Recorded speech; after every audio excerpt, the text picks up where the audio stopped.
संघर्ष के बिना कोई महान नहीं होता और पत्थर पर जब तक चोट ना पड़े पत्थर भी भगवान नहीं होता। तो चलिए फ्रेंड्स, आज की कहानी सुनते हैं। सुनाता हूँ कहानी आपको एक मूर्तिकार की।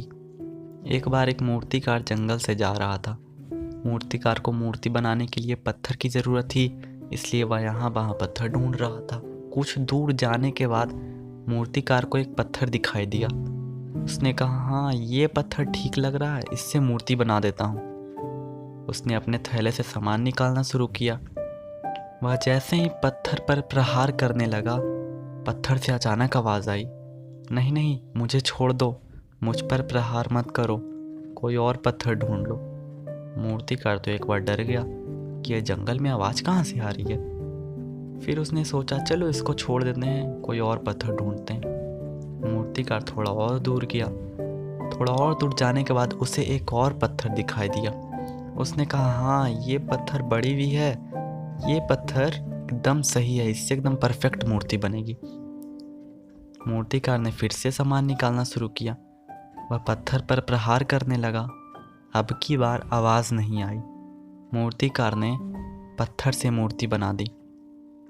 अब उसने सोचा कि अच्छी बड़ी भारी मूर्ति बन गई है, इसको उठाने के लिए 3-4 लोगों की ज़रूरत पड़ेगी। जब अगली बार जंगल आऊँगा तब लोगों को लेकर आऊँगा और मूर्ति लेकर चला जाऊँगा। मूर्तिकार जंगल से गुजरते हुए गांव पहुँचा। गांव वालों ने मूर्तिकार से कहा, अरे आओ, तुम्हारा इंतज़ार था, मंदिर बनकर तैयार हो चुका है, मूर्ति की ज़रूरत है, मूर्ति बना दो, स्थापना करनी है ना। मूर्तिकार ने कहा, अरे उसकी कोई ज़रूरत नहीं है, मैं जंगल में मूर्ति बनाकर आया हूँ। 3-4 लोग मेरे साथ चलो और मूर्ति लेकर चले आते हैं। 3-4 लोग फिर से मूर्तिकार के साथ गए और मूर्ति लेकर चले आए। गांव में बड़े उत्साह धूमधाम से मूर्ति की स्थापना की गई। अब गांव वालों ने कहा, एक और पत्थर की ज़रूरत है, नारियल फोड़ने के लिए भी तो पत्थर चाहिए। मूर्तिकार ने कहा, एक और पत्थर? एक पत्थर और था जंगल में, मैं उसे वैसा ही छोड़कर चला आया। कुछ लोग जाओ और उस पत्थर को लेकर चले आओ। 3-4 लोग फिर से गए और उस पत्थर को लेकर चले आए। अब वही पत्थर जो एक ही स्थान पर जंगल में था, वह एक ही स्थान पर एक ही वक्त पर आ पहुंचा, मंदिर में। लेकिन अफसोस, एक पत्थर की पूजा की जा रही थी, आरती की जा रही थी और दूसरे पर नारियल फोड़े जा रहे थे।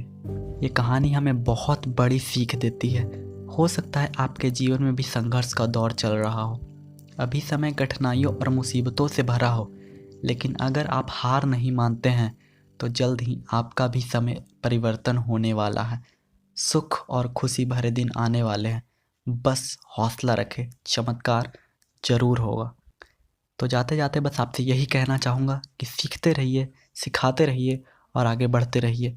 ऐसी और कहानी के लिए हमें लाइक, शेयर और सब्सक्राइब करें।